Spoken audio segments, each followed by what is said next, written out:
All right, welcome everybody to the community information session. My name is Libby Bakke with Barney and Worth, and I will be facilitating tonight's meeting. With me here tonight is also Tammy and Kim to help. Next slide. The meeting is being recorded. Microphones are muted, but you'll be able to ask questions and interact using the raise hand feature on Zoom and also on chat. There is time after every topical section of the presentation to ask questions.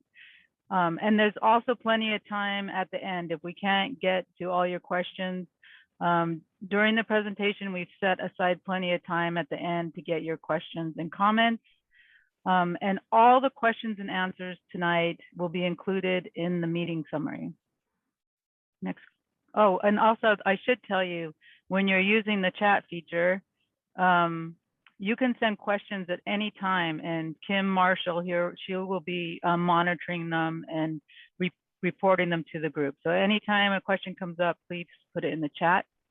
And how you do that, on Zoom, there is a menu bar, a black menu bar, and you can see chat. It's about halfway in the middle of the menu bar. You click on that. A chat window pops up.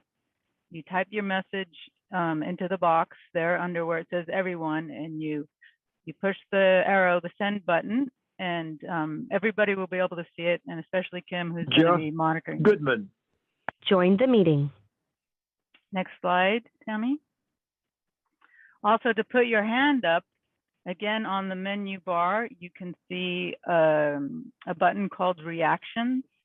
So if you push that, you'll get a window that pops up, and the raise hand is the button on the bottom. So it will put a little yellow hand by your name, and Tammy's going to be monitoring that, and we'll call on you during the Q&A session. Next slide.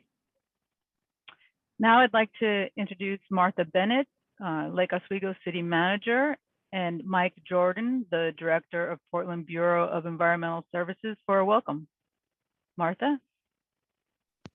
Thank you so much, Libby. I appreciate it very much. And thank you, everyone who's come out tonight to talk about wastewater. It's pretty remarkable that you'd be willing to dedicate time in your busy lives to talking about stuff that we all just hope goes away. But I appreciate very much all of you being here. I also want to acknowledge that I've got at least one elected official in the virtual room. That's Councilor John Wendland. I know that Mayor Buck and Councilor Manns are going to be attending in a little while, and they just need to be a little bit late to the meeting. I just want to talk a little bit about why this project is on the city's docket, and then I'm going to turn it over to my friend and colleague at the City of Portland, Mike Jordan. This project really came about when we understood that to meet the current environmental standards, the current wastewater plant, which is actually owned and operated by the City of Portland in Lake Oswego's Foothills District, needs a pretty significant and pretty expensive upgrade. And not only that, it needs to also expand. So the current plant takes around 12 acres, and it needed to add another 1.5 acres to 2 acres to meet current environmental standards. And at that time, a lot of folks in Lake Oswego started to ask, well, is this a really wise investment? Because once we invest millions and millions of dollars in the current plant, we know we're going to continue to live with it. Could we deliver higher quality wastewater?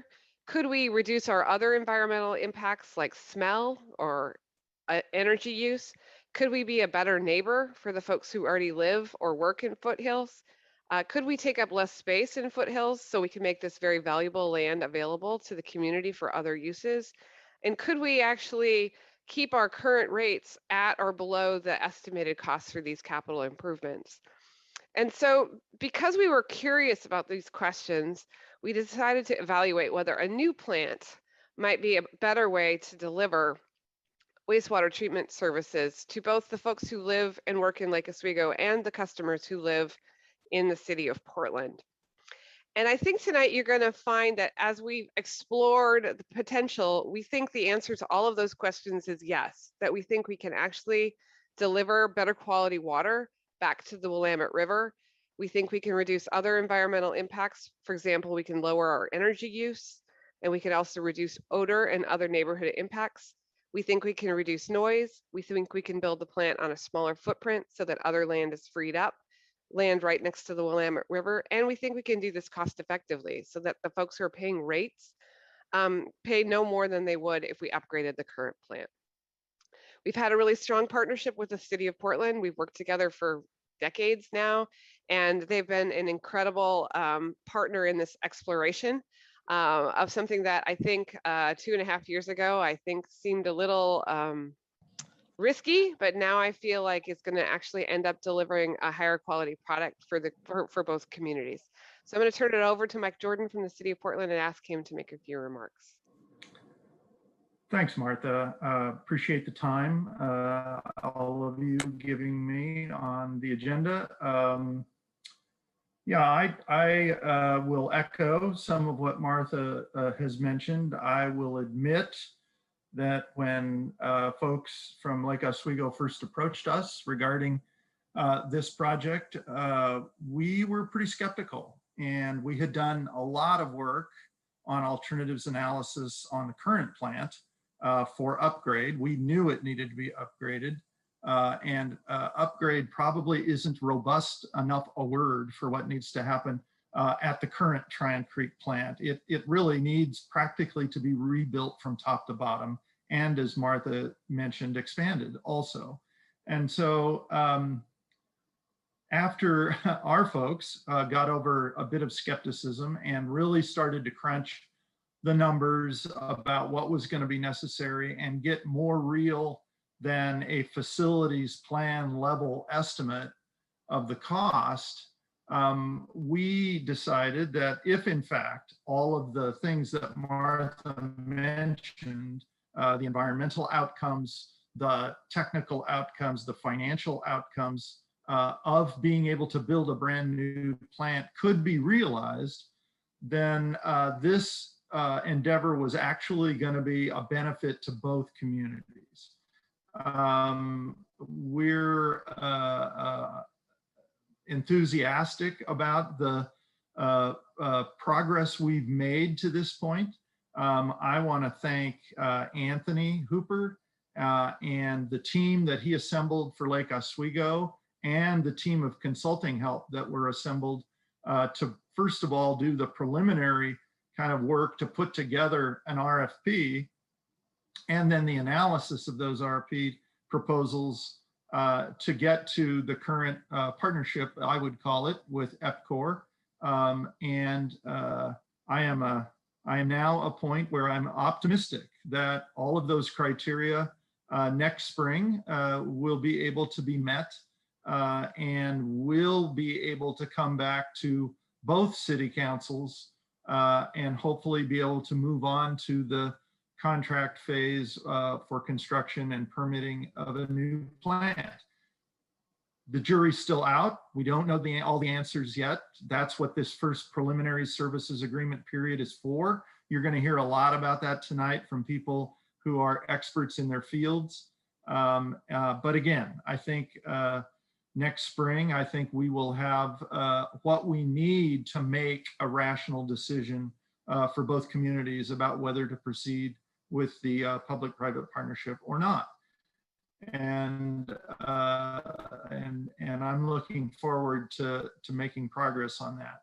I'd be remiss if I didn't also thank particularly Jim Brown from our staff and Amanda Haney, who have both worked really hard to be Portland's voice on some of the technical and permitting issues that come along with either refurbishing the plant we have or building a new one. And again, I'll just close in saying kind of skeptical about 2.5, 3 years ago, but over the course of that time, I think the two cities have developed a really strong partnership in being able to, in a transparent way, understand each other's interests and analyze those interests and come to conclusions that really, I think, will benefit both cities. So again, happy to have a little time on the agenda. Really appreciate that, and looking forward to the presentations.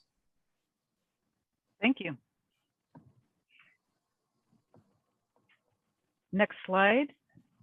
So what we are going to do next is use the Zoom polling feature to see who's in the room. This is one so we can see who's in the room, but we'll be doing more polling later. So you can let us know if you have any questions on how to use it. And you can do that in chat or raise your hand. But Tammy, do you want to get the polling going? And this is for everybody. Yes, I'm going to launch the poll right now. Okay, so this question is what best describes you? And then there's a number of choices. You can just click on the one that best describes you. You might want to, Tammy, do you want to pull down a little bit as there are some options below what we can see? Okay. So there's interested community member, neighboring business or properties, neighbor association, member of city advisory board or commission, member of interested organization, project team member, contractor, P3 industry representative, elected official, and other. And it looks like we've got 75% of people have participated, 77. So I'm going to end the poll now. And then I'll share the results and we can take a look. And it looks like 37% are interested community members. And that's followed by, we have a really broad group of people here. Other highlights, project team members, and then I would say interested organizations in the community. That's fantastic. Interested community members. I'm interested in the wastewater treatment process. Again, that's fabulous. We have such a great turnout here tonight. I'm going to stop sharing this poll. With that, I'm going to turn it over to Katie. Awesome. Thanks, Libby. Yep.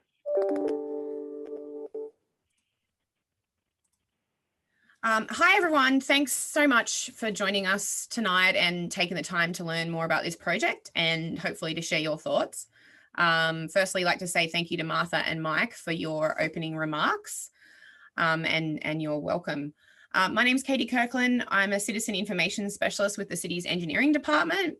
And my role is to manage public outreach and communications for our major infrastructure projects. Some of you may know me from the current Boones Ferry Road project and the Lake Oswego-Tigard Water Partnership project.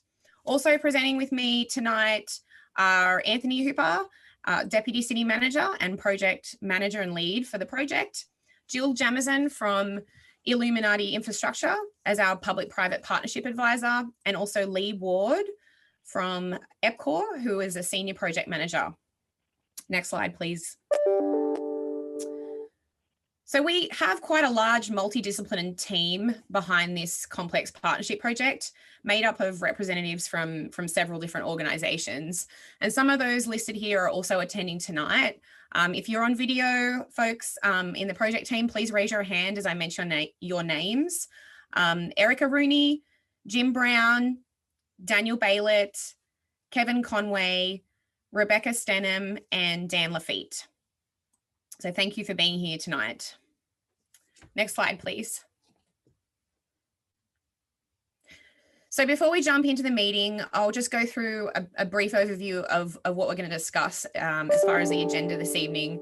Anthony and I will cover an overview and a background of the project, discussing how we got to where we are today. After that, we'll jump into some topical presentations where Anthony will present on some of the good neighbour elements and the benefits to the project.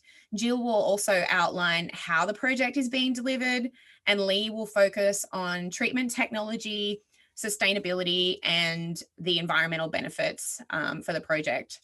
And before we move into each topic, there will be an opportunity for feedback and questions after each section. So feel free, as Libby mentioned, to throw them into the chat or to put your raised hand up after each topical presentation. After that, Libby will run through some of the interactive group polling for guiding principles. And then this will be followed by another opportunity for broader discussion and general questions and comments. And we'll close with our great elected officials here this evening. Thank you for joining us. We've got Lake Oswego Mayor Joe Buck. We'll have Councillor Jackie Manns and also Councillor John Wendland. Next slide. So some of you are here tonight and you might be wondering, why is a new wastewater treatment facility needed? As Martha already kind of discussed, the existing Tryon Creek wastewater treatment plant was built in 1964, and it is owned and operated by Portland Bureau of Environmental Services. It serves Lake Oswego, a portion of Southwest Portland, and some unincorporated areas of Clackamas County and Washington County, excuse me. It's located at the confluence of Tryon Creek and the Willamette River in the Foothills District area in Lake Oswego. This is a recent aerial image that was taken earlier this year. Next slide, please. So as you can see in this image, the current plant is aging and many parts of the plant are at the end of their useful life cycle. The facility needs significant investments to continue to reliably meet current and then also potentially more stringent Oregon Department of Environmental Quality permit requirements, and also to protect it from climate change. Next slide. So before we invest in aging technologies and processes, the cities of Lake Oswego and Portland are exploring whether a new, resilient and state-of-the-art wastewater treatment facility can be built to replace the aging Tryon Creek plant. One of the major decisions is determining if we can build a new plant at a cost that is similar to or less than the cost of upgrading, modifying and operating the existing facility. Anthony will go into a little bit more detail in a few more minutes about this. Next slide, please.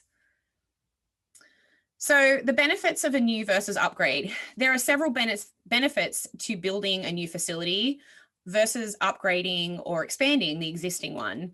A new state-of-the-art treatment facility will produce cleaner water and ensure more environmentally sustainable services at a similar cost to upgrading the existing facility. Our team will discuss each of these benefits during these topical presentations. With that, I'll hand it over to Anthony to outline some of the key decisions that have been made to date, how we've gotten to where we are, the rate structure, and then schedule before going into the good neighbor elements. Thank you very much, Katie. Really appreciate it. And thank you all for being here. I think this is an extremely exciting topic, and not everybody shares that sentiment with me, but I really do appreciate you being here and being interested enough to give up your day to talk this through. What I want to do with this first slide is kind of give you a sense of how long we've been active in this project. And we first had a feasibility study done in 2018, and the study basically said that that it's possible that a new plant could be less costly over a life cycle, over a 32-year period of time, than upgrading the existing plant. And what we're finding is that we're thinking that that's going to be true. There's still work to be done to verify that, but that's where we're heading. And so over this period of time since June 2018, we have been to a council a total of 11 times. We've actually been featured in the L Review 5 times. And there's been a lot of due diligence that we've done since that period of time to now. And so we went to council in December 2018, where they gave us permission to move forward with public-private partnership. And then we, during that period of time, we did a lot of due diligence. We actually went through a very extensive procurement process, and that led us to basically to where we are today. And so leading up to that, we had an intergovernmental agreement with the city of Portland that kind of dictated the terms for this period of time that we're in. And we came to a preliminary service agreement with Epcor Foothills Water in May 2021. And they're our public-private partnership entity. And Lee Ward will talk, and Jill Jameson will talk about that a little bit further down in the presentation. And then we also have selected the technology, which is Aqua and Rada, and the technology is really dictated a lot by the available land that's near the plant, and I'll talk about that a little bit as well. And then there's one that I didn't mention, but I think a lot of you are probably interested in, which is the rate structure. And actually, I'll talk about that in some detail right now. So next slide. So the main thing I want to cover here, and actually Martha Bennett mentioned this at the top, is that within our existing rate structure, we have anticipated needing to upgrade the existing plant, and the cost to upgrade to build new is going to be the exact same rate impacts as if we're going to upgrade the existing plant. And what you see here is the typical monthly bill for the wastewater bill. So last year it was 3%. We are now, it's 3.9% is what it is projected to be. And that covers not only the existing or the new plant, either one with being the same impact, but also all the upgrades to the wastewater system, all maintenance, all of our staff in operating, all the different items also are covered within those rates as well. And once again, to reiterate, is that within this already rate structure, the new plant's already captured within what you see here. And once again, either choice, if it's existing or new, this is what the projected rates are going to be. Over the long run, though, we think that it's a better financial impact to go with the new plant, but those savings rates won't be realized till much later in the 30-year life cycle. But once again, I think this is a slide that I think many people are probably interested in, and I wanted to make sure that we showed that here. Next slide. So here's the schedule for what's upcoming. And so, we are going to have another neighborhood meeting in January, and also a council study session. And at that point, we anticipate having about 30% designs completed. Right now, we're only at about 15%. So we're still very early in the design process, and we're still working out a lot more information. There'll be more to come. And then, as you can see by the schedule, we're also going to have another open house and survey in February. And we encourage you all to participate in that one too. There'll be further things we can share. We hope to have renderings and other information that we can share at that point too. And then in May, we'll have our basically last public info session before we go to council to brief them on the 60% design, and we'll have good cost estimates at that point, and we'll have enough information for the council to make a decision whether or not to move forward into the pre-construction and final permitting stages of this project in about the end of June, early July. And so next slide, please. So there are a lot of benefits to this project. One of the main ones is it's has a lot of good neighbor elements, and one of them is that it's the technology allows for us to build on a smaller footprint. And actually, when you look into the area around Foothills, there isn't a lot of land that's contiguous, that's buildable on, that we could we could build a new plant on. And we can't build an existing site because we need to have the plant operating while we're building. And so there's actually a point where both plants will be operational at the same time. And then once that's done, then we plan to demolish and remediate the existing property. So basically, with a smaller footprint, there's some really good advantages that come to it. So since it's about 6 acres versus the 12.7 acres that the existing plant is occupying, we can actually do some interesting things, such as kind of make it look like a commercial building. So next slide. So here's just a rough sketch, but all of the industrial processes are inside of a building. So it's when you look from the outside, it's going to look like a commercial building, which is quite a big advantage. And I think it will really blend well within the Foothills area. And it's going to allow for us to have more extensive landscaping, and once again, it's not going to look like a wastewater treatment plant, whereas the current one does. And this is a bit of an innovative idea that I think is going to work really well for Lake Oswego. And next slide. Another element is that because it's inside of a building, we can really do strong odor control. And so I don't know if you're like me, but when I would go to the foothills for concerts in the park during summertime and it's 100 degrees, I could really smell the odor coming from the existing plant, and it's quite distracting. This project is meant to solve for that, so that next time that when this is built, when you're there enjoying some wonderful music, you don't have to smell the plant. Next slide. So another element of this project is ability to reclaim riverfront, and this is a decision that the council is going to have to make in the future of what do we do with that land and what does that become. This project, while one of the benefits is that it could free up a portion of that 12.7 acre site, we feel that decision to build or not build a new plant needs to stand on its own merits, and while having extra land is definitely plus, that we don't want to use that to make this pencil out. I think it needs to pencil out on its own merits. Next slide. So at this point, I covered a lot. There's only 5 minutes, but keep in mind that this isn't the only amount of time that you're going to have. There's going to be other opportunities for questions. Libby? Yep. So again, put a question in the chat or hands up. Kim is monitoring the chat. I'm looking at the chat. I don't have any questions yet, though. All right, Tammy, are there hands up? Are no hands up. All right, so I think we can keep going on to the next topic. It's Jill. Okay. Next slide.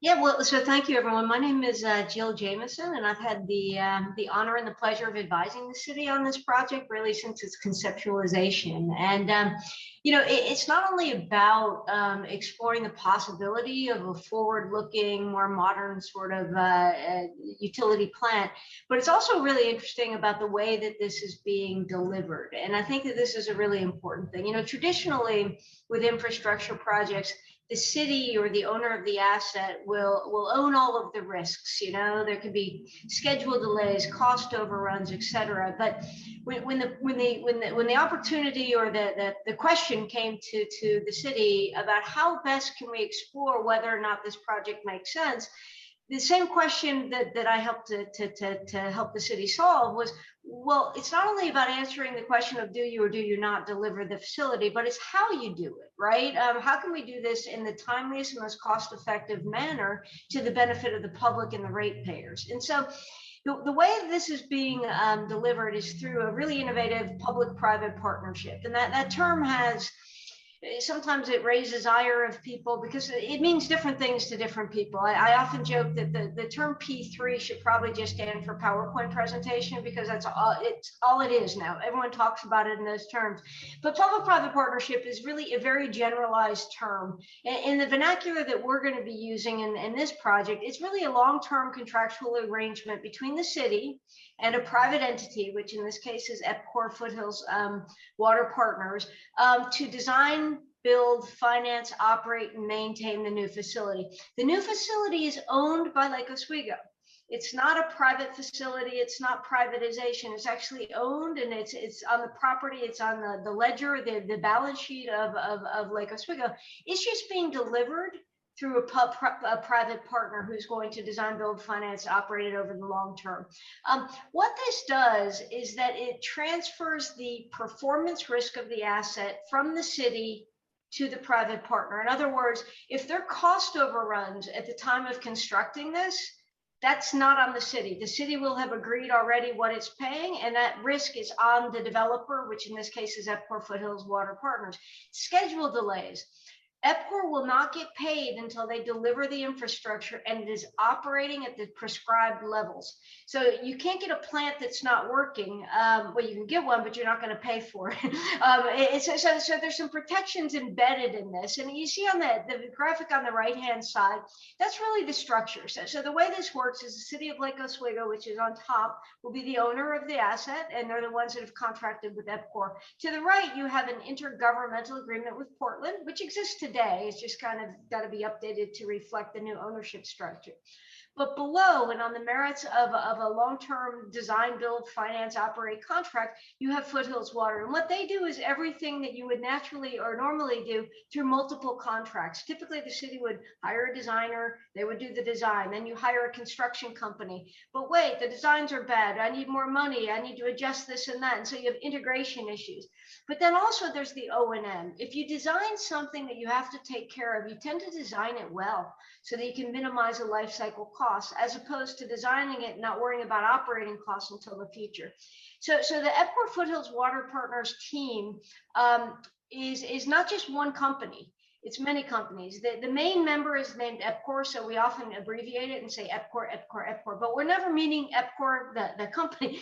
EPCOR, we're meaning EPCOR Foothills Water Partners. So the entire team, which also includes AECon as one of their contractors. FELONC is involved as well. So they have multiple entities, and they will put together the financing for this through the use of private equity and the use of public debt or private debt for them. So they'll issue their own debt. They're going to try to probably, hopefully, get a WIFIA loan, which is the lowest cost financing that you can get for infrastructure projects. But the use of at-risk private capital also changes their behavior. By putting in their own money to build an asset that they don't own, their only recourse is to get repaid by the city over time. And so if they're not performing well, they're not getting repaid. And so it changes the behavior. So it's a really interesting, and it's quite tried and true in the United States. If you're following the infrastructure bill in Washington, there's an entire chapter dedicated to public-private partnerships. So this isn't as innovative and creative as it used to be. It's very standardized now.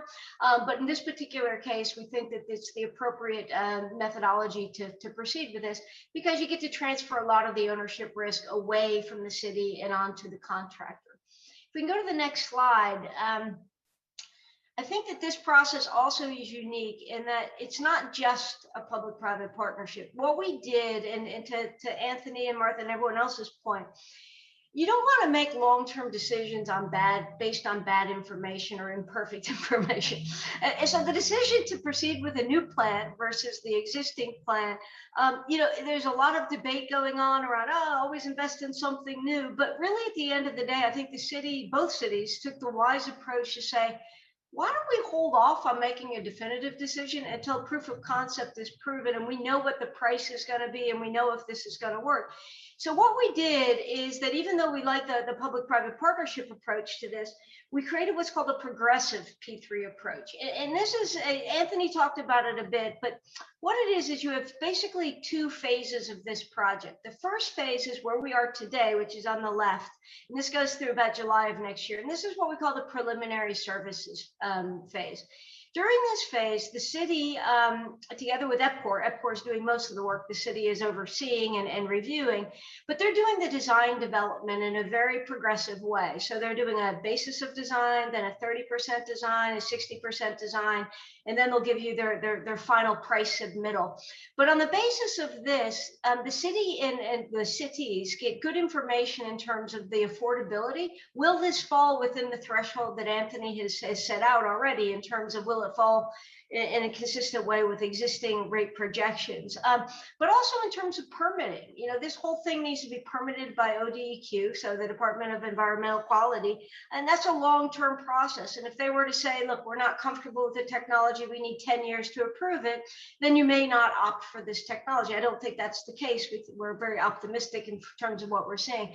But also in this process, you do schedule development in terms of EPCOR defining exactly how long it will take them to deliver the facility, financial structuring in terms of securing the WIFIA loan or private placement debt and those sorts of things. So a lot of activity is going on. But the good news is that by July of 2022, if this looks viable, it will go to the council in a public meeting, and they will know exactly how much it's going to cost for the next 30 years. So it's not that there can be unexpected increases in the future, really. This is pretty much, this is the cost for the next 30 years. And you'll be able to analyze with great certainty whether or not this falls within the affordability threshold. At that point, if they proceed with a project, you go to the next phase, which is phase 2, which is the project agreement or the P3 phase, where the EPCOR EPCOR team would finalize the designs and they would do the construction and then begin testing, commissioning, and then we have a 30-year services period where they'll be operating the facility. So it's a very methodological and very progressive approach to allowing the cities to make a decision based on full information instead of based on partial or let's call it imperfect information.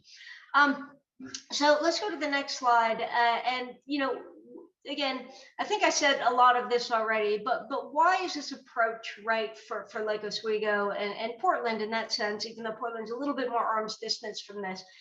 First of all, it allows for life cycle cost predictability, right? So I'm not following the bullet points in order, so you in the audience will have to figure out which one I'm talking to.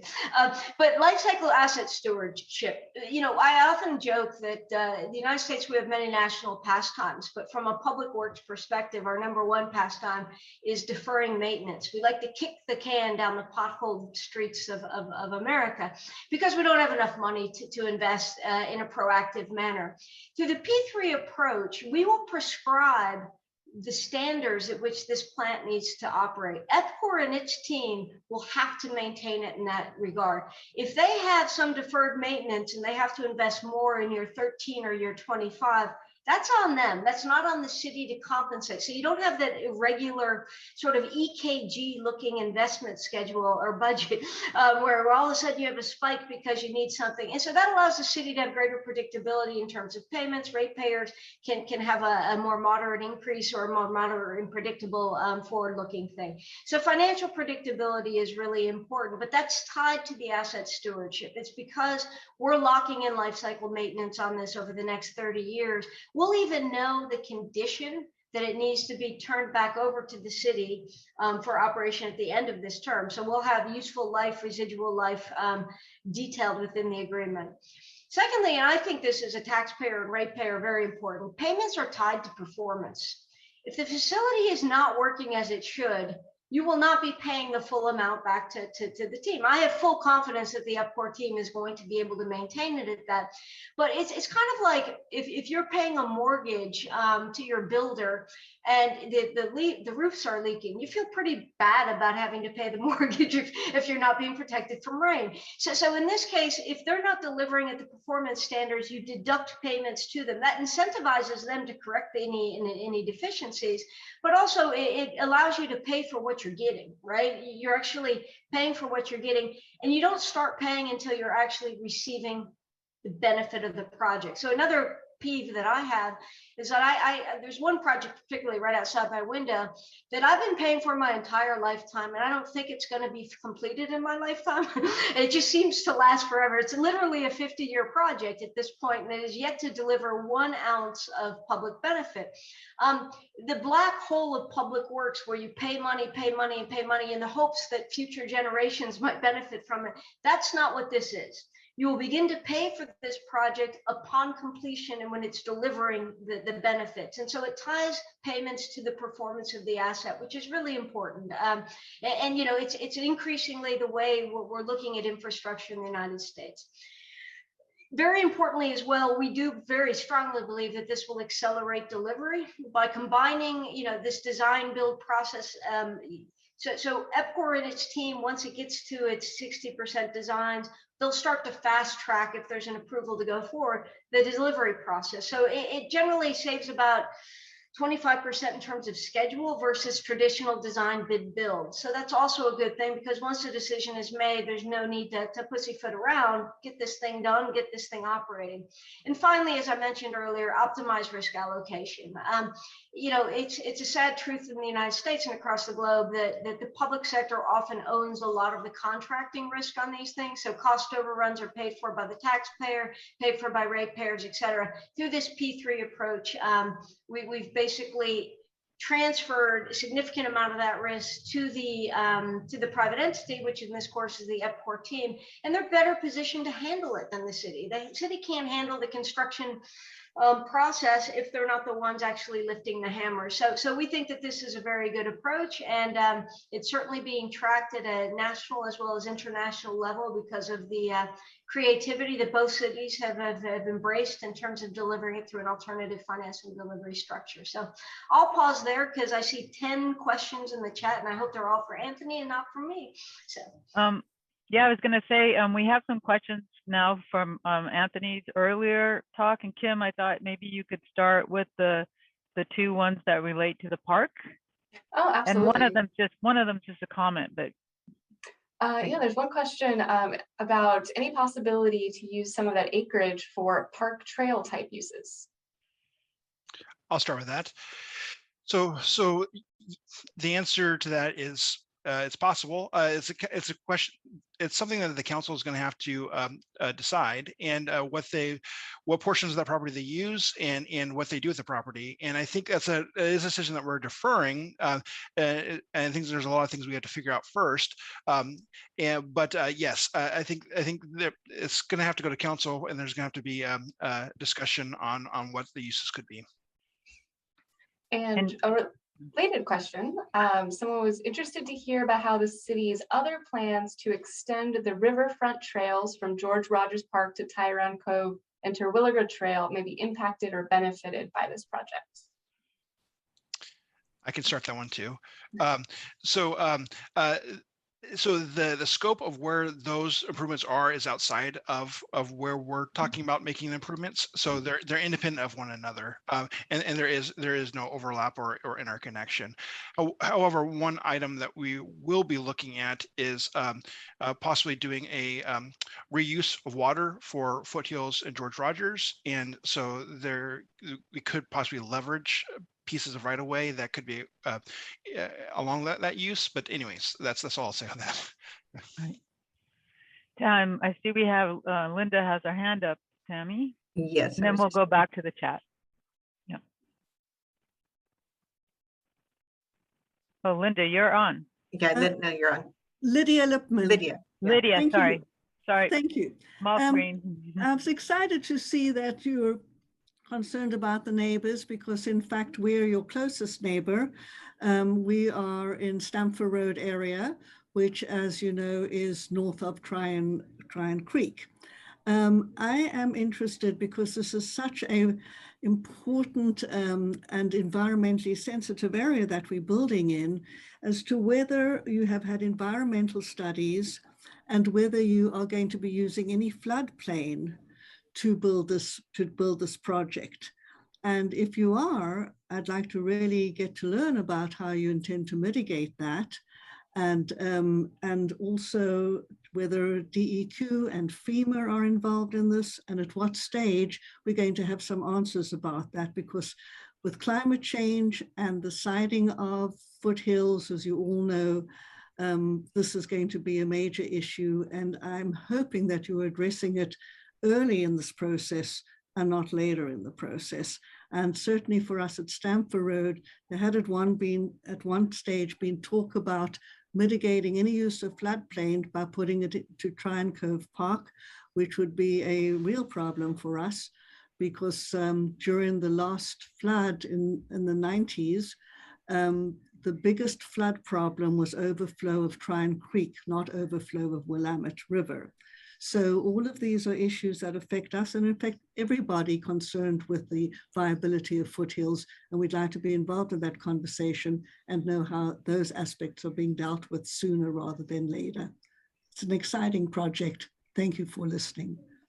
Thank you for your question. I'm going to give Lee Ward a chance to speak, and I'll turn it over to him. I think he's going to cover pieces of this presentation, but I think he probably can answer some of it right now. Thanks, Anthony, and thanks, Lydia, for those questions. Very good. So that is one of the challenges we have to meet, is to make the plant resilient. And that means not only, floodplain issues and how do we build there, it means worrying about earthquakes and taking that into account as well. And so we're looking at all of those things. We are working with DEQ and FEMA. We have to work to FEMA requirements for whatever we do on that site. The site that we've chosen is, just adjacent to the site of the wastewater treatment plant. And so it's a little higher ground. It's not as close to the river as the old plant. And so we're looking at FEMA requirements for the height that we have to build to and that sort of thing. The city has laid out requirements for us to make sure that we build above a 1 in 100-year flood for the main treatment process and above a 1 in 500-year flood for all of our electrical components. And so definitely there are some requirements that have been placed upon the project to make sure that we are taking into consideration, the resiliency that we anticipate we're going to need in the event of, of worsening events due to climate change. So very much so. And to add, we've done early environmental studies and geotechnical studies as well. And to your point, very, very good question, and it's very much front of mind. And we've already had a lot of discussion, and there'll be a lot more to go on it. Hey, Kim, you have two questions in the chat. I have a few. I've been getting them sent directly to me as well. Oh, great. I think this one's more for Jill, maybe. It's talking about the P3 agreement. If EPCOR defaults or some way goes out of business early, is there a backup plan, or how will the city handle its sewage? Yeah, that's a great question. I always say that the question that we always need to ask ourselves is what happens if everything goes south and you need to step in, right? And so again, the city will own this plant. And Lee, please don't listen to this. Close your ears. I'm gonna paint you guys in a bad light for a second. But if they were to be deficient and default on this agreement, the city can step in right away, can replace the operator. But it's not only them, the lenders themselves who have lent the EPCOR team the money will step in and replace them as an operator. So the question really becomes, when do they default? If they default during construction, then we don't even have a plant built yet. Tryon Creek is still going to be operating, right? And so we would need to figure out if you continue with the project. There are a number of things there, but very rarely would they default. I think during construction they would finalize that, and we won't shut down Tryon Creek until there's proof of concept and the new plan has been commissioned. If it happens during the operating stage, then very easily is the owner of the asset, the city can step in, ask another operator to do it, or do it themselves. So there'll be training as well of staff and whatnot so that people can understand how to work it. But it's as you're the owner of the asset, you retain all the rights to step in at any time. And this is what I didn't want Lee to hear, but you can throw them out if you have to. We don't see that often in their financial consequences because they need to get paid back for their investment. But in the same sense, you always retain that right. And so you're very well protected in a well done P3 agreement, which this will be. There'll be all kinds of protections for the city in that regard. And a similar question, if there are any delays with the construction, will there be any penalties? So yes, but think about things a little differently. Yes, there are liquidated damages in all of these contracts if there's a significant delay, right? So they're going to give us a schedule if they don't hit that schedule. But on the flip side of this, remember one thing. The city isn't paying them to construct. It's only paying for the completed asset. So if they don't finish this in time, they're not getting paid. They're using their own money. It's at-risk private capital. So they're incentivized to get this thing up and running as quickly as possible, because only upon delivery of services will they begin to get paid. So they're double, let's call it double slapped in the event of a scheduled delay or delay in delivery. On the first hand, they're not receiving the revenue that they were hoping to be able to repay their debt. So they're out over their skis, and their lenders are yelling at them on one side. And on the other side, we have liquidated damages in the form of an LD, which is a very common thing in construction contracts that would come into effect that would start to penalize them. So yeah, we will hold them accountable. But let me just say, because now I've just thrown EPCOR under the bus 2 times.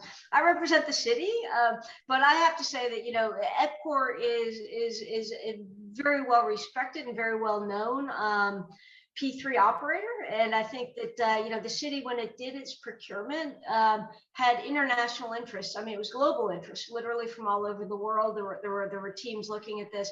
And I think that to a certain extent, they were very fortunate to get the Epcor team under contract. And I think that it's a world-class team. I've seen them operate in other projects. And, you know, I often say that they're pretty much the gold standard. So I don't think, as long as we do our jobs and develop a P3 agreement that is, you know, consistent with market principles and balanced in terms of interest, I don't think we're going to have to worry about a default or a bad actor sort of scenario. But rest assured that the agreement that the council will need to approve will have all of those provisions and safeguards in it if a worst case scenario were to occur. Just to reiterate what Jill says, our working relationship with Epcor so far has been fantastic, and we've been very collaborative, and we're very lucky to have them on board. So I appreciate you saying, Jill, and I just wanted to echo that sentiment as well. So Kim, I think we'll go on to the next session, but if there are more questions, we can bring them up at the time that we have at the end for more Q&A. Absolutely. Yep, thank you. With that, we will turn it over to Lee. Thank you very much. And thank you all for allowing me to be here tonight to speak in front of you. As has been mentioned by all of the previous presenters, there were a number of project requirements that we have to work to. When we were introduced to the project, these were laid out by the city. It was very plain and clear that we had some tough hurdles to meet, some very tough requirements to make sure that we could meet. Number one of, you know, in all of those was the affordability for customers, and Anthony has touched on that. The existing plant, of course, requires those upgrades, and so there's got to be money spent one way or the other, and we're looking at how to spend it most wisely within the project. The existing plant is located in a floodplain, as Lydia brought up, and that is a challenge for us. But there are some design measures that we can take to mitigate those things. There are site constraints. Obviously, all the wastewater is directed to that area. If we were to, we couldn't build a plant away from that area without some major cost to build pump stations and things to redirect that flow. So, you know, makes very much sense that we'd have to build adjacent to the site or in that area. And as was mentioned earlier, the site is less than 6 acres. A very compact site, and we had to, one of our challenges was to find out a technology that could fit within that site. The current permit for Trion has expired. It did expire in 2009.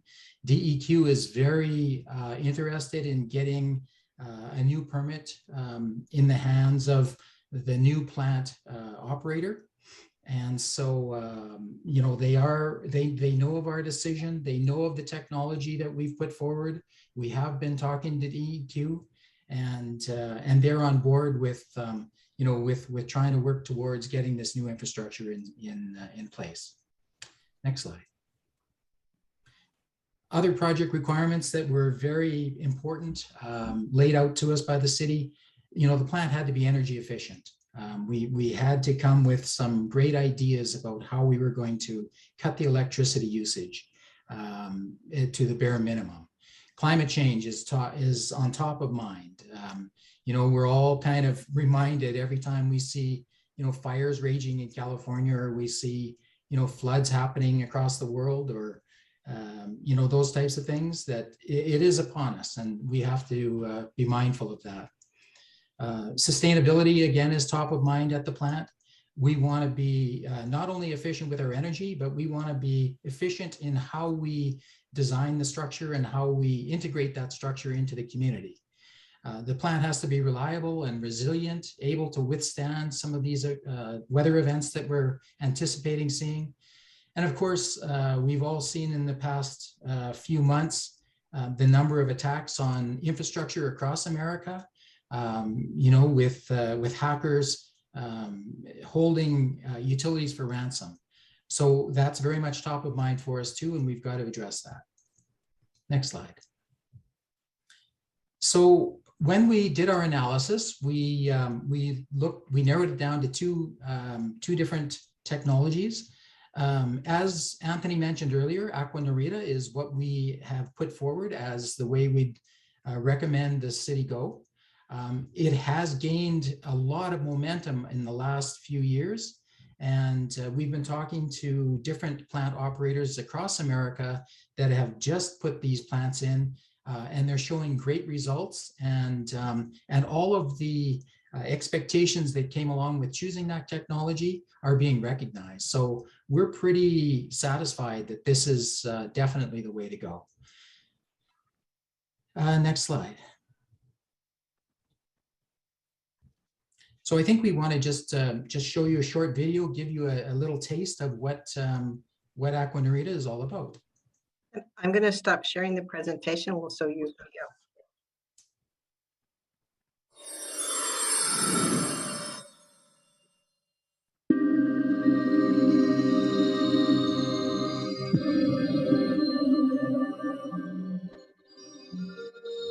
In our world, the availability of clean water is an ever-growing challenge.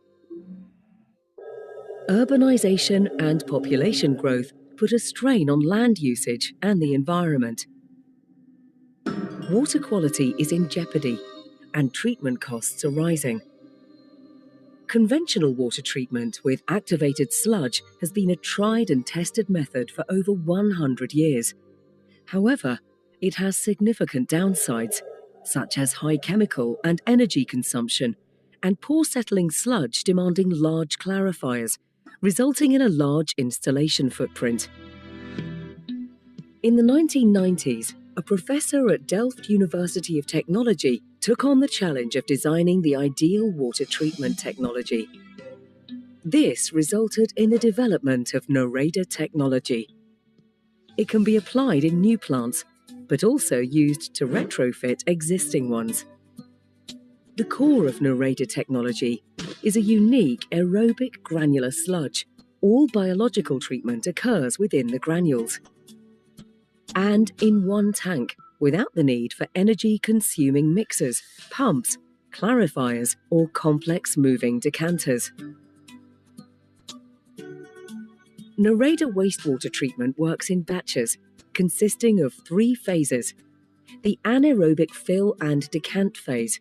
Wastewater is introduced from the bottom of the reactor in a plug flow that pushes out the treated effluent from the previous batch from the top of the reactor using a fixed decanter. Organic pollutants in the wastewater penetrate into the granules and are partly transferred into storage biopolymers, while phosphate is released to the water phase. In the aerobic phase, the granular sludge is aerated. The released phosphate is taken up by the granules, and biodegradable components are oxidized. Phosphor gets removed with the excess sludge. Ammonium in the wastewater is oxidized to nitrate on the outside of the granule. Bacteria deeper in the granule use the stored organics and biopolymers to convert nitrate into nitrogen gas. After this purification step, the granular sludge settles to the bottom of the tank and is then ready to receive a new batch. Thanks to the granules, settling takes place within minutes, compared to over 1 hour in conventional activated sludge processors and SBRs. Excess sludge contains biopolymers that can be harvested and used as a sustainable resource for numerous agricultural, industrial, and construction applications. The benefits of Nareda technology are profound. Excellent effluent quality, easy operation and maintenance, significant savings in investment, energy, and chemicals, a footprint up to 4 times smaller. Existing tanks can often be retrofitted to Nareda, doubling capacity and improving treated water quality. Phosphate and biopolymers can be recovered as sustainable resources. Nareda, a proven technology that meets tomorrow's challenges in wastewater treatment.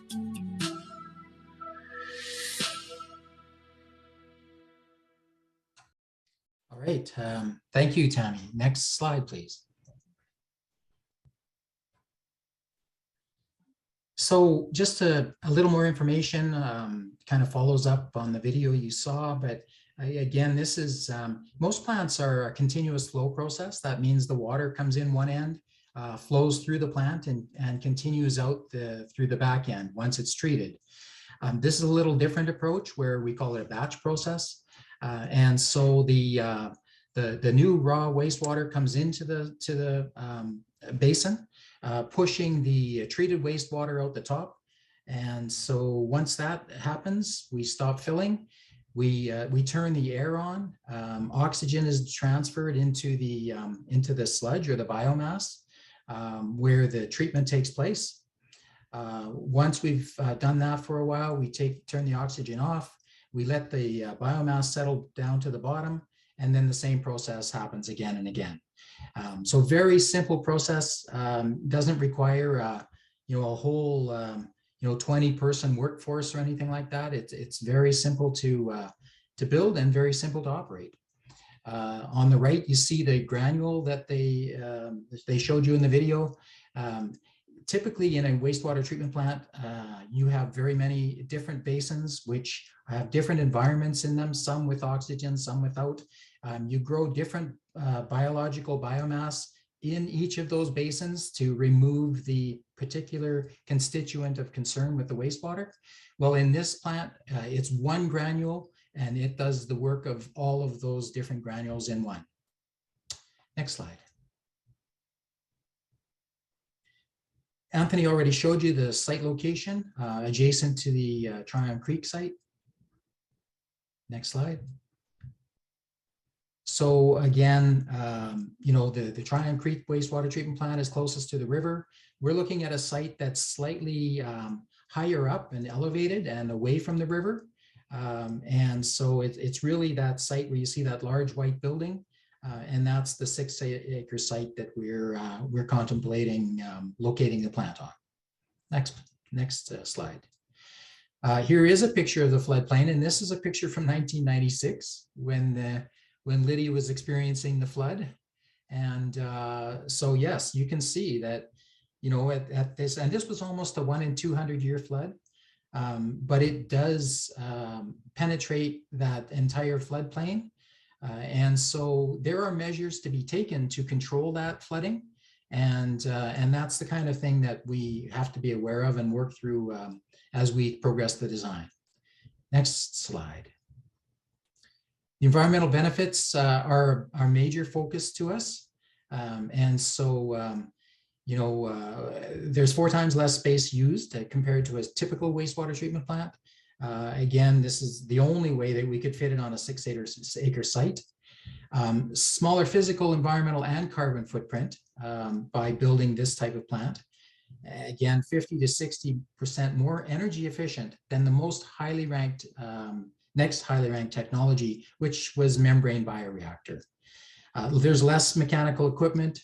It's much simpler to build and to operate than a standard wastewater treatment plant that is to treat to a tertiary level. Produces very high quality effluent or treated wastewater, and which will satisfy the new permit requirements. Next slide. As I mentioned, it's the small carbon footprint. So when we did our analysis, we looked at a number of plants. The first thing we looked at is, can it fit on the footprint? We narrowed it down to the 2 technologies shown on the right of the top graph you're looking at, which both take up about 25% of what you might see if you were to build a standard biological nutrient removal plant. And so we narrowed it down to those 2 technologies. But then the obvious winner, and the reason Aqua Narita was picked was because of the graph on the bottom, which demonstrates the energy usage. Membrane bioreactor uses the most of any of those options. Aqua Narita actually uses 40% of that. So very small carbon footprint, very low energy usage. Next slide. One of the things we are tasked with is building the plant to be resilient and reliable. It will be designed with redundancy and backup systems. So if one pump goes down because it fails, there will be another pump to start up. We'll be able to treat up to 53 million gallons per day through the secondary process. So that's the peak instantaneous flow that can be delivered to the plant, and we'll be able to treat that through our secondary process. There will be standby power on site, so there will be a generator in the event that we lose main power, so that the plant can stay operating through that period. Again, as I mentioned earlier, the main treatment units have to be built to withstand a 1 in 100 year flood, and the main electrical room and electrical components have to be built to withstand a 1 in 500 year flood. Next slide. Lake Oswego is located within a seismically active area, and obviously it's incumbent upon us to design using the the standard codes for that area, for the Oregon area. So we will be incorporating that into our design as well. Next slide. All right, Lee, thank you so much. And Kim, I see we have questions in the chat. We do. So just to clarify, the new technology would be Aqua Nareda. What is the existing technology? The existing plant is what we call a secondary treatment plant. And so it's a standard conventional activated sludge plant, and uses a combination of aeration basins and clarifiers to achieve the treatment that's necessary for the current permit. And so it's not quite as advanced as the plant that we're looking at using in terms of meeting phosphorus and ammonia limits, but still a very good level plant, just not the latest technology, and does require a number of improvements, as we talked about earlier. All right. With the Aqua Nareda technology, how does it address nitrous oxide? So nitrous oxide is a byproduct of wastewater treatment plants. It is about 3% of the total contributor of nitrous oxide to the atmosphere. The largest contributor is from agriculture, about 80%. So it's a very small amount. However, it will be enclosed within a building.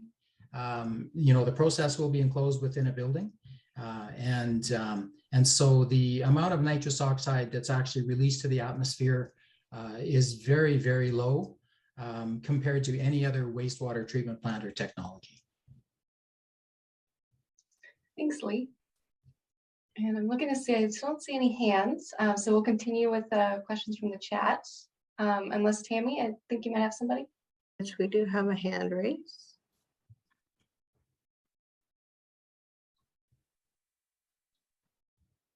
I just unmute Harold. Oh, please. Not unmute. Okay, There you go. here I am. I just had a couple of quick questions, probably some of it concerning the technology that I'm not quite clear on.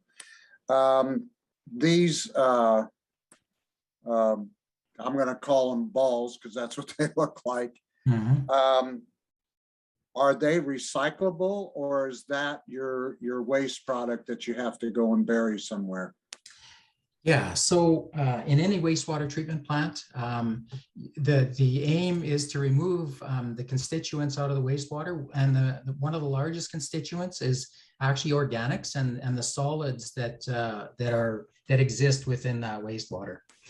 And by settling out the solids, you're then left with what we call sludge. So that sludge from time to time is wasted out of the plant. It gets old after time and loses its effectiveness in treatment. It gets removed out of the plant, and then we call that, when we do the treatment on it, we thicken it up, we remove the water, and typically what happens in the Portland area is that the sludge is then digested, and then that digested sludge is taken and applied to farmland in Central Oregon. So it in some localities, in some municipalities, the first place they look to get rid of it is a landfill. But in Oregon, there's a lot of land application happening, and it's actually a product that farmers are looking for more and more these days. All right, Kim, there's some more chat. Yes. Got a question here that asks that they're concerned about effluent standards that might become more stringent in the future. So what standards of dissolved species of, I think, nitrogen and potassium, phosphorus will be achieved? Been a long time since I've done the periodic table. We don't have the new permit in hand yet from Oregon Department of Environmental Quality. So we don't know the final numbers, but we do know that those numbers will be more stringent than the current permit. And so this plant will be able to meet the new stringent or more stringent removal requirements for nitrogen, ammonia, and phosphorus. And so we anticipate that there will be no problem in meeting that through the use of this technology. And Harold had a follow-up question. Yeah, I have a couple quick questions. If these the manufacturer goes away, what are we left with? Is this something that more than one company manufactures, or are we attached to this current manufacturer by an umbilical cord here? Good question, Harold. And so this is actually quite unique. This is called aerobic granular sludge. And so it's actually grown. You can grow this in your own wastewater treatment plant in the basins that we will be building from conventional activated sludge. It's really about creating the right conditions to do that. And so we'll be able to do what we call seed the plant, in a large way from, we anticipate from sludge right at Tryon Creek. And so then we'll seed the plant, and we'll be able to grow the granular sludge that will be, the basis for the treatment that we can do in the new plant. So no, we're not reliant on a manufacturer to provide us, these new granules from somewhere in Europe or something like that. Not the case. And Kim, do you have more questions in the chat? I do. One more. Allowing for future expansion, how long is the plant planned to be operating at full capacity? Well, the plant, we're looking at a 2055 window for the design of the plant.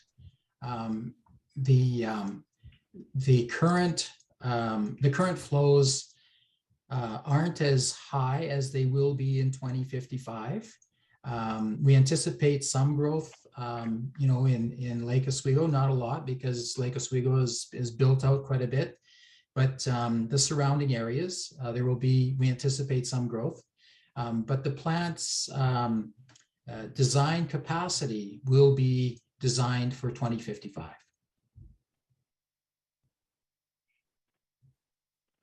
Thank you. Is that it, Kim? For questions about the technology. All right. Let's go to some more electronic polling.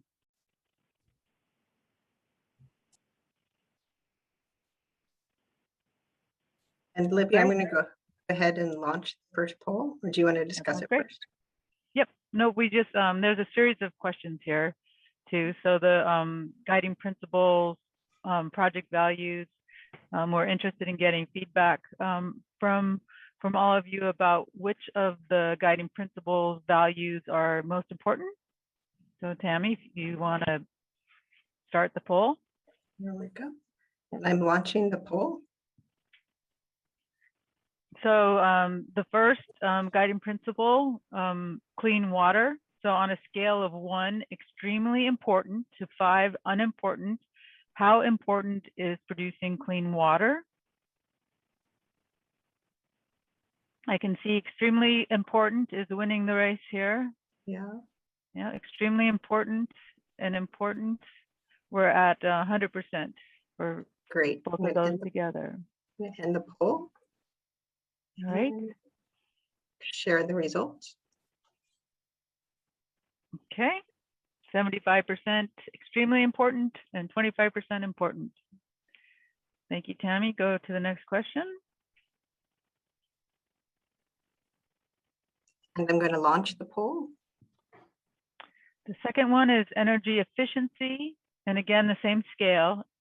1, extremely important, to 5, unimportant.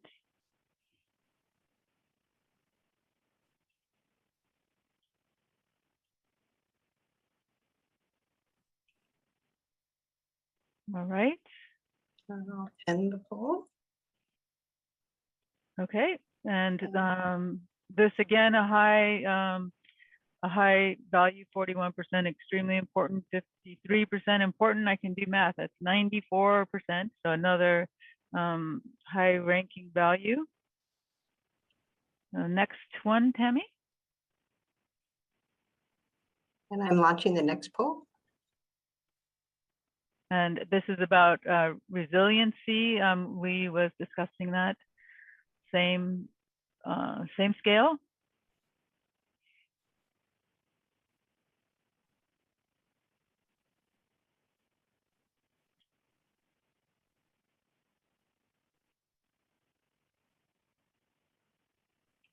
And I'm going to end the poll.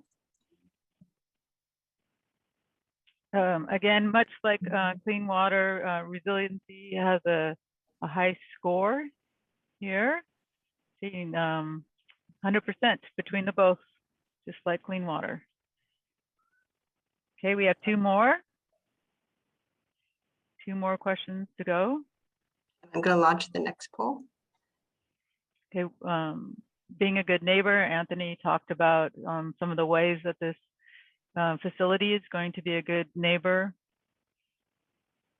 On a scale of 1, extremely important, to 5, unimportant, how would you rank this?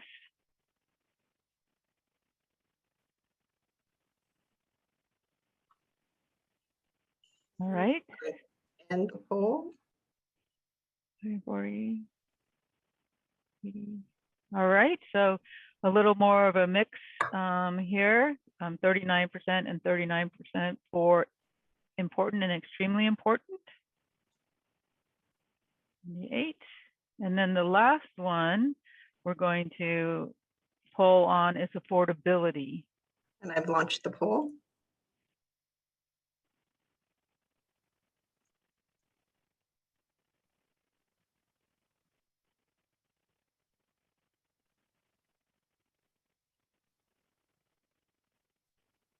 And I'll end the poll. Okay. This one has a much broader range of importance to our attendees. So 31% extremely important, 50% important. So I've been keeping track of the results, and I would say that what I can see here, the top 3 are clean water, energy efficient, and resilient. So thank you for that input.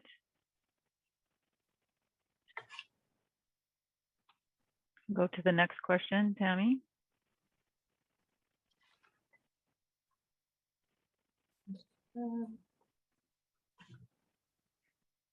Did you share the results for the affordability? Yes, I did. Okay, it's on my screen.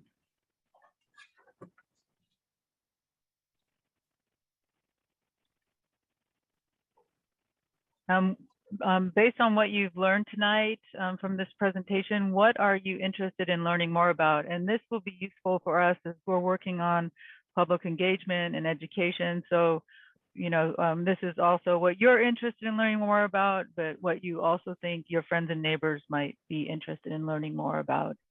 So it's the wastewater treatment facility project, the P3 that Jill talked about, water quality and the treatment that Lee talked about, good neighbor features, resiliency features, that's earthquake and flooding, energy efficient or other.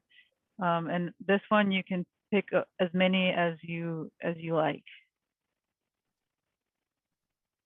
Because we know from Anthony that all of these are very interesting.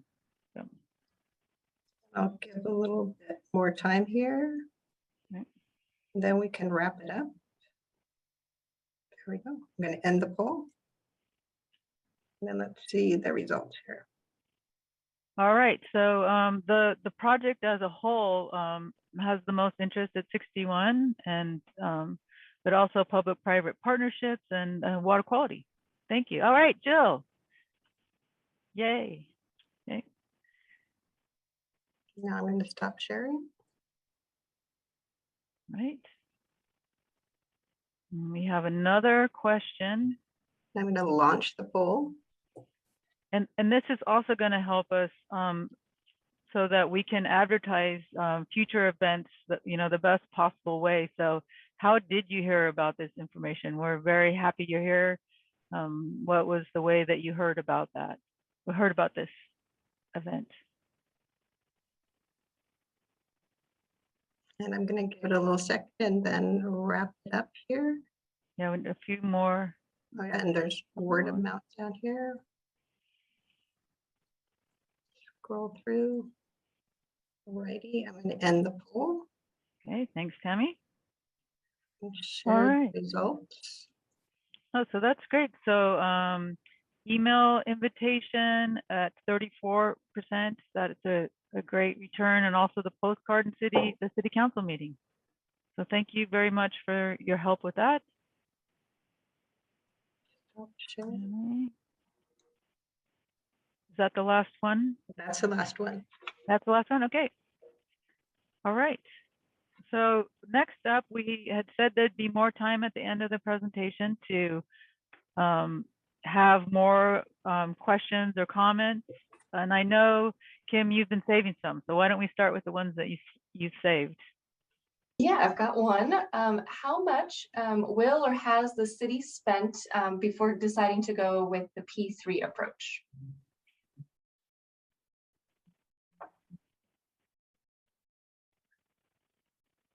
I'll start taking an attempt at that one.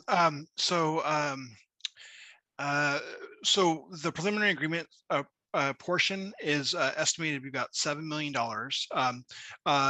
EPCOR Foothills Water is actually fronting most of that money, or actually all of that money for that piece. And then we will put it into our overall project agreement and pay them back over time. So that's the amount.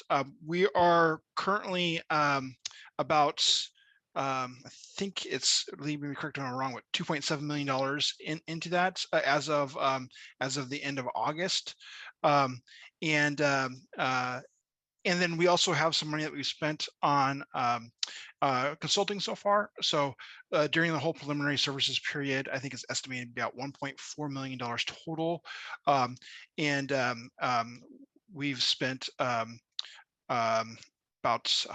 $100,000 of that. Plus there was some money that was spent before we got the preliminary service period. There was about $150,000 in a feasibility study, and then also some consulting. I think that also came out to be close to about $1 million total. So anyways, I know I'm from top of my head, I think that's pretty close, so Lee. And Anthony, did you want to mention that that's being shared with the city of Portland? Oh, that's a huge point. Yeah, so we have an agreement in Portland that we're splitting it 50-50 should the project not occur, which we're feeling pretty optimistic at this point that it will occur. But then it will be based upon affluent usage. So currently Portland uses about 65 or 35% of affluent use, and we use about 65%.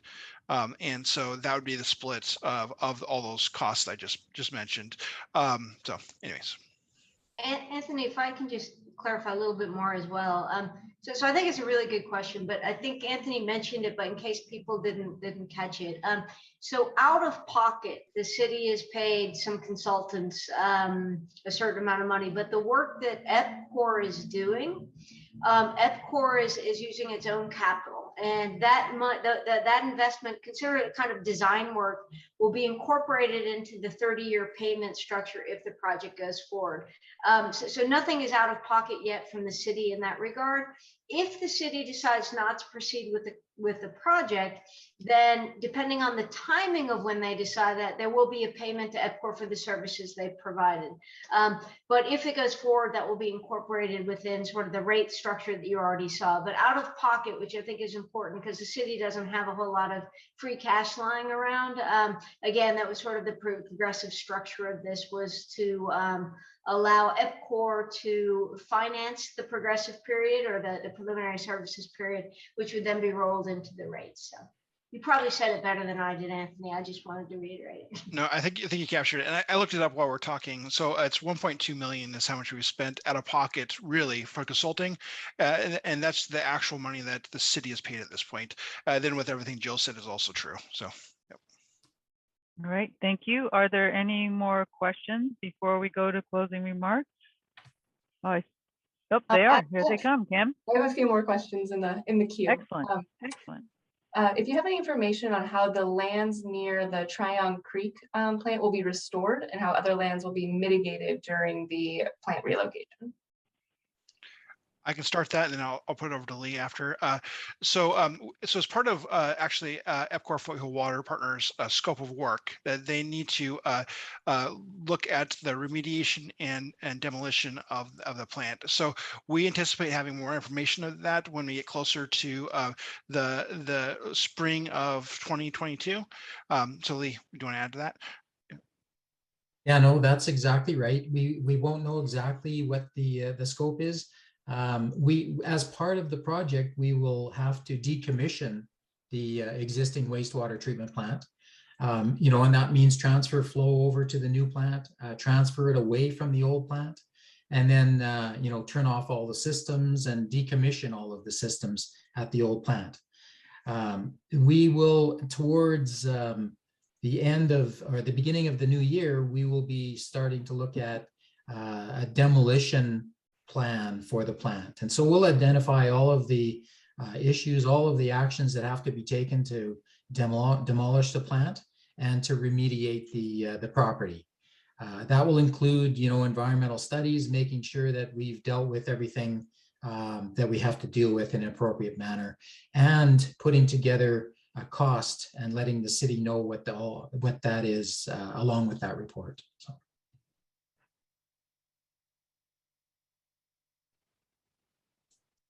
Tammy, I think we have some hand raised. We'll go to the hands up. And we have O'Neill. Is the name on the thing? Yeah. My question is, when will the people, the ratepayers and their representatives know what the comparative costs are going to be between this new plant and the existing plant upgraded, maybe even to tertiary standards? I can start that. So as I mentioned in my slide about rate comparisons, the projected rates are the same for either option, the existing upgrade or the new plant. However, there's due diligence we have to make sure that that is actually the case, and we will know that in June of around there of 2022. It's looking that way, and so, but we need to, there's a lot more work, a lot more information we have to get to confirm all of that. And then we also think long-term over the whole cost of the project, we think it's going to be less than the cost to upgrade the existing plant, but we also need to confirm that too. But the city of Portland will give you precise compared to apples costs. Is that correct? Yes, so they have given us the cost that they believe it will be to upgrade over the course of the next 30 years. Not only the cost that they've done now, and they've actually done quite some design work. And actually, Jim, I don't know if you want to jump in and give more details, but you know, they've scoped out quite a bit. So we have what it will cost to pay Portland on an annual basis, and we designed the payment structures to EPCOR around that. That's why the rates are the same, is that we are making sure that the payments and the way that it's structured are the same or less every year over the course of the project. Thank you. Anthony, I think you had that without my assistance. Thank you. Okay, very good. Yeah, the cash flow projection was based on the projected 30-year CIP. And that would include multiple future year projects in out years to upgrade the existing facility to provide nutrient removal and do some of the stuff that the new plant will do from day one. Very good, thank you. And Jim works for the city of Portland. He is their one of the managing engineers, and he's actually one of the ones that was involved in doing that work. Yep, thank you. All right, Kim, let's go back to a chat question, and then we'll come back to Harold. Great. So we have a question. Do you have any data on the efficiency of the new technology compared to the old in removing antibiotics and isotopes? Yeah, I can take this, Anthony. Very good. So there have been some recent studies done in terms of not specific technologies, but different levels of treatment. And so, and what I mean by that is, you know, you have primary treatment plants, secondary treatment plants, and then you have tertiary treatment plants. The data from those recent studies suggests that 88% of those type of emerging contaminants would be removed through a secondary process, and up to 94% would be removed through a tertiary process without even looking at the specific process itself, but just the fact that you're going to that extra level of treatment. So, you know, that's some recent studies that point to some numbers. Jim, I don't know if you have any more data on that, but.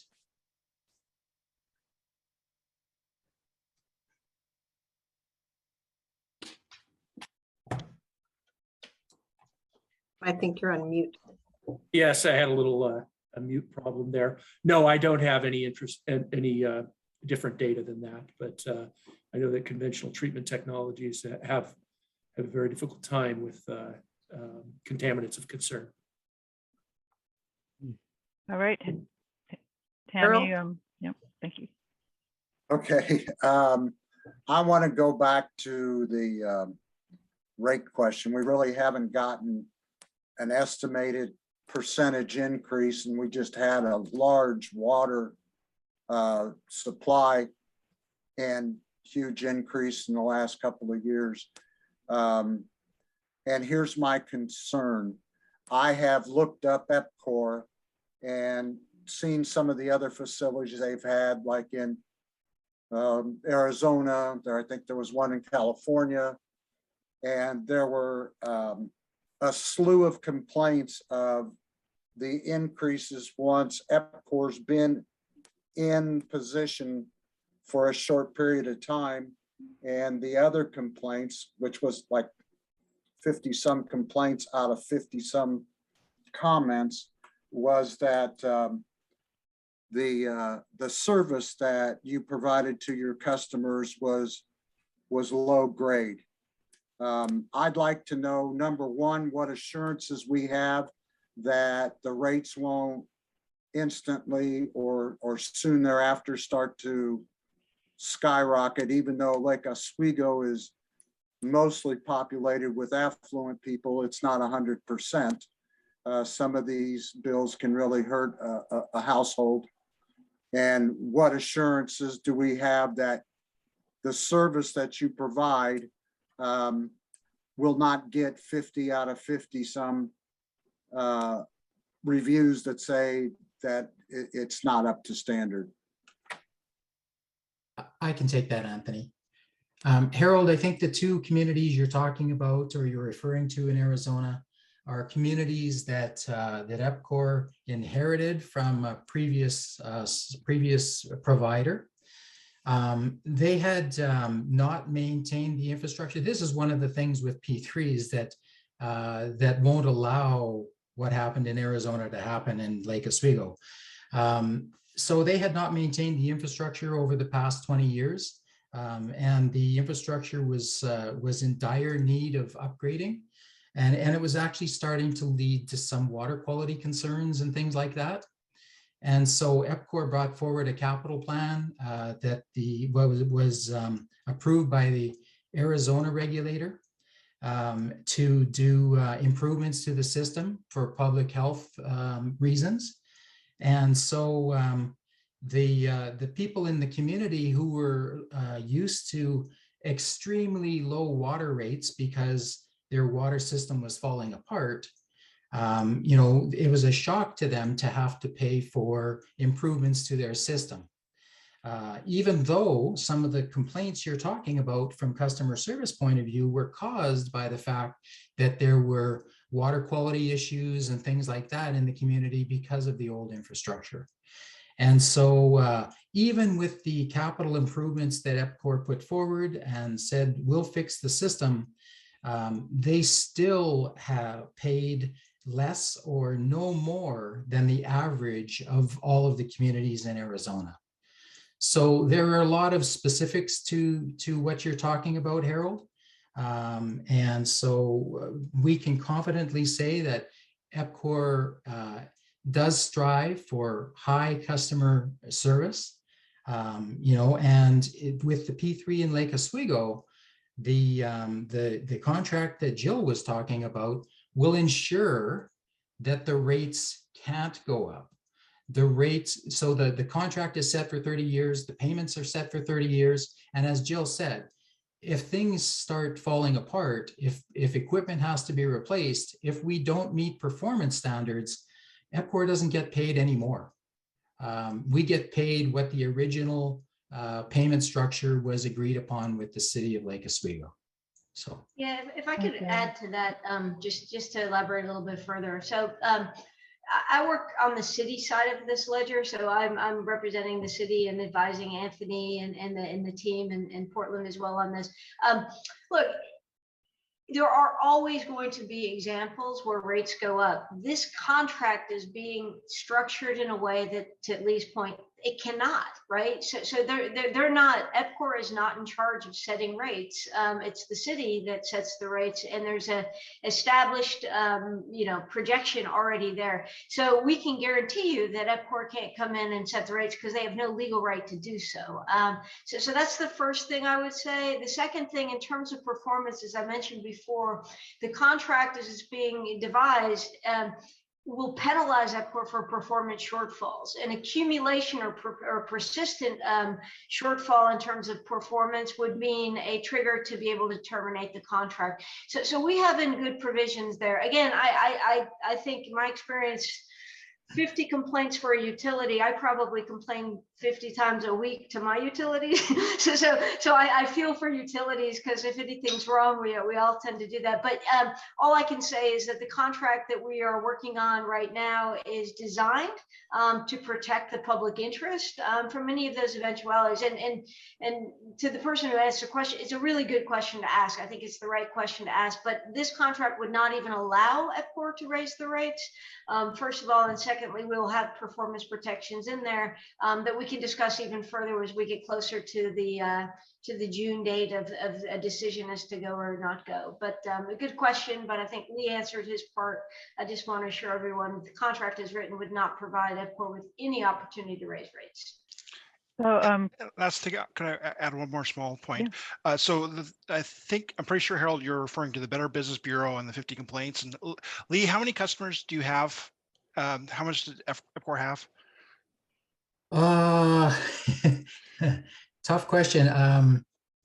Over 2 million customers. Okay, so that gives you a scale. So, all right, Libby.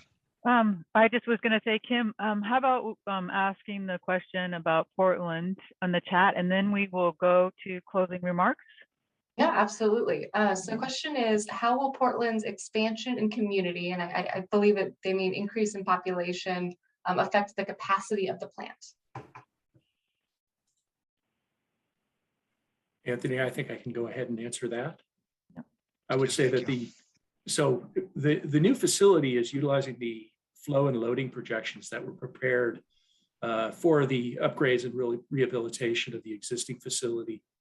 So the flow and load projections from the Portland component of the service area reflect the comprehensive plan and the land use planning for the areas that are tributary to the Tryon Creek facility. So those are already included in the projections of future flows at the 2055, I believe it was, planning period for the P3 replacement facility. Thank you very much. And now we're ready for closing remarks, beginning with Mayor Buck. Okay. Hey, thank you very much. I just want to start off by giving some thanks to Anthony Hooper and our city team, plus the city of Portland and our other partners on this project for the very efficient work they've been doing together. And then tonight, a thank you to our facilitators, Libby, Kim, and Tammy. You all did a wonderful job. And thank you to you community members for coming. I have to say, I was so surprised to see so many of you here, and looking through the list. I see so many names of our neighborhood leaders, members of some of our advisory boards, like the Sustainability Advisory Board, our budget committee members, other sustainability and environmental leaders, neighborhood leaders in the town. And you all had so many great questions, great questions. And as you heard, there's going to be many future decisions that will need to be made. And those decisions are all going to be made with community input.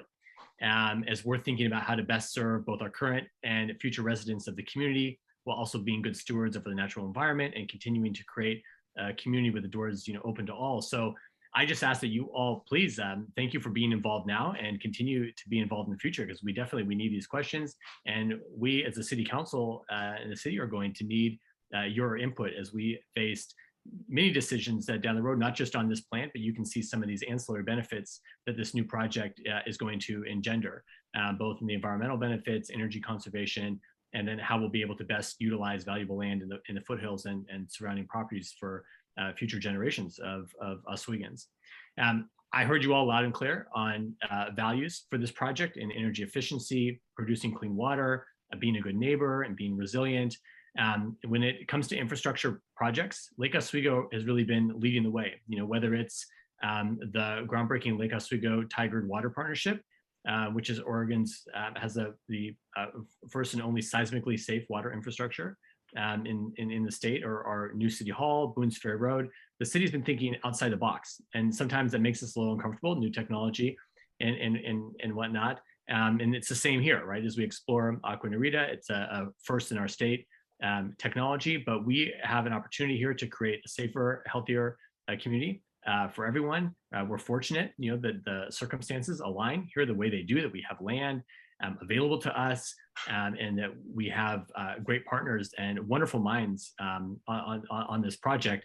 And I hear some of the questions, and in a way, it almost sounds too good to be true. And I hear you on that, because I had to have Anthony explain this to me about 10 times before I could almost not believe what a great project we have before us.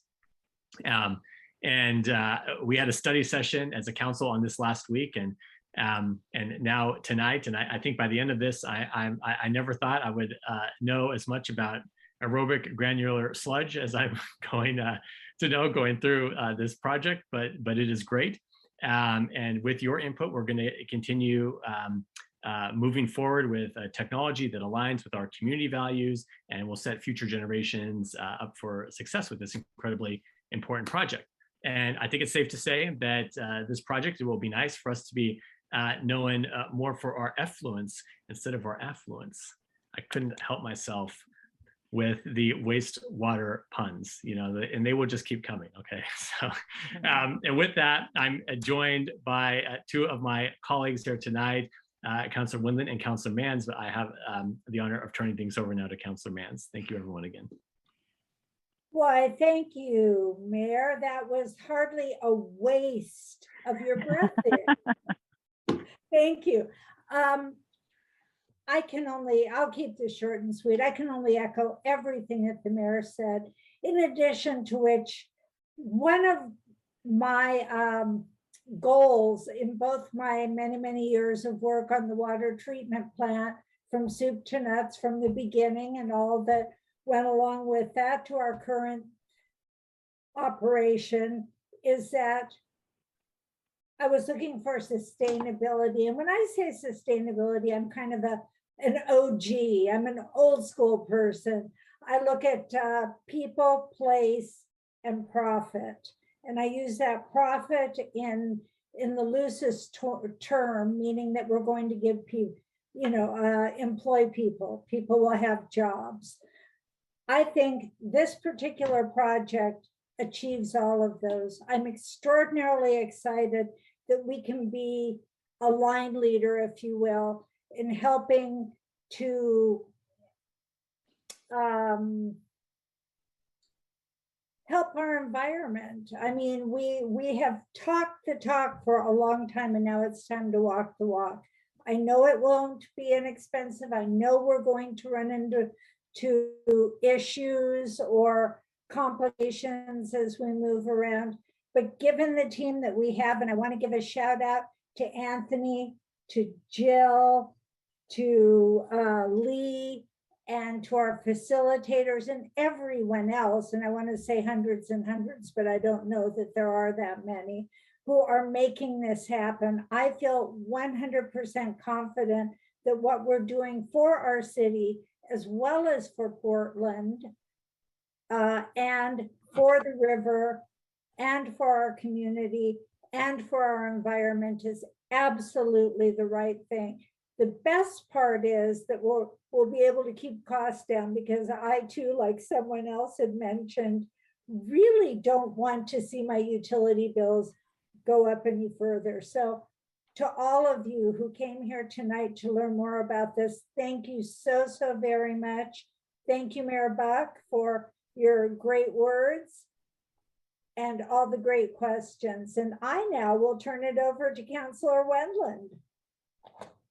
Thank you, Councillor Mans, and thanks everybody for being here. I just wanted to, I echo my colleagues' comments 100%, although I'm not as entertaining as Joe, but folks, we have the biggest capital project in Lake Oswego's history. I think when we get through with all this, it's, I don't know, around $300 million between capital and operating costs and so on. And so this is a big decision. We've got to get it right. Now, I know it's a small kind of project for Portland, but even it's, even in Jim's words, they're looking at this as maybe being a possible future project for their other plans. So we need to get it right. And it's also one of those have to do projects that nobody really wants to deal with sewer treatment, but people rely on this service every time they flush. And so again, we've got to get it right, and we can't have problems moving forward in the next 30 to 50 years. So we have the chance. I think what I'm most excited about is to change the paradigm of how we're dealing with our sewage treatment. And it's going to be better for Lake Oswego and Portland residents. And so how are we changing the paradigm? I think you've heard it tonight, three big major ways. One of the things is we're flipping the operating agreement to Lake Oswego from Portland. So that's a big paradigm change. And so we'll be the main operator or responsible for operating and working with EBCOR to operate it. So that's going to be a paradigm change for us, but I think it's a very smart move. We also have a fabulous, wonderful relationship with Portland. We have for a long time, and that will continue. The other change is that we're going to be using a new treatment technology, which I was in a lot of pre-meetings in the process, and I'm thoroughly convinced that the Aqua Nervita processing is going to be the best possible method for us to use. It's also going to be a treatment technology that's more state-of-the-art, energy efficient, and at the end, both Lee and Anthony can drink water out of the end result with confidence that it's going to be clean water. So that's a big, huge plus from where we're at. And then the third part is really we're shrinking our footprint down in Foothills. It's going to be an enclosed facility, and we talked about being a good neighbor. It's just going to be a huge improvement when we get done with this project. And so I'm very confident. We still have some work to do, but I have to tell you, I've been working with this team. There's a number of other consultants that are on this call that between Jill and Jim and others that Dan. We have the A-team folks that are working on this project, and they're all led by Anthony Hooper, who has a proven track record in our city for doing great things on time, on budget, and in creative ways. So I'm just super excited that we're moving forward. I think Lee has been a fantastic partner with us with EBCOR. He's been leading us through this process as well. And I'm excited, and I just want everyone to know that, hey, there's still more work to be done, but we are on the right path, and we will be able to flush with confidence moving forward. And so that's the closing comment. Oh, you're making me flush. No, I'm sorry. Oh. Thank you so much, Tammy. One last slide. A big thank you to everybody. And Katie, did you want to say where people can learn more and find the summary report? Yeah, sure. Thanks. Thanks, Yeah. Libby. Yeah. Thank you for those closing remarks, Mayor Buck and Councillors Mans and Wenleen. That was fantastic. And as many of you probably know, we do have a great website with lots of resources on there. A copy of this video, this meeting will be posted onto the city's YouTube channel, and we'll post it then also on the project website. And I believe some of you have already registered, signed up to our e-newsletter. And so we can add folks onto there. You can sign up on the website there. And we also have an email address where you can send questions and comments. We'll be posting all of our information on that website, especially upcoming opportunities, as we mentioned before, about the next information session neighborhood meeting we have, followed by our open house, which will probably be an online open house sharing the 30% designs, and other upcoming opportunities.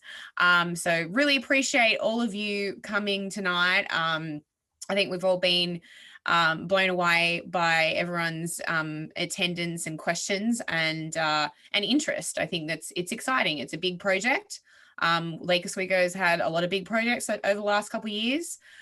So this is the next one, and it's exciting. So with that, I'll hand it back to you, Libby, but just appreciate all the time that you've all spent tonight. Looking forward to working with every one of you in the future as well. Yep. Well, I'd like Anthony to say we're adjourned. Yeah, thank you very much. And if you want to relive the memories of tonight, I will post it on our website so you can rewatch this video. And thank you all for coming. Really appreciate it. And now we're officially adjourned.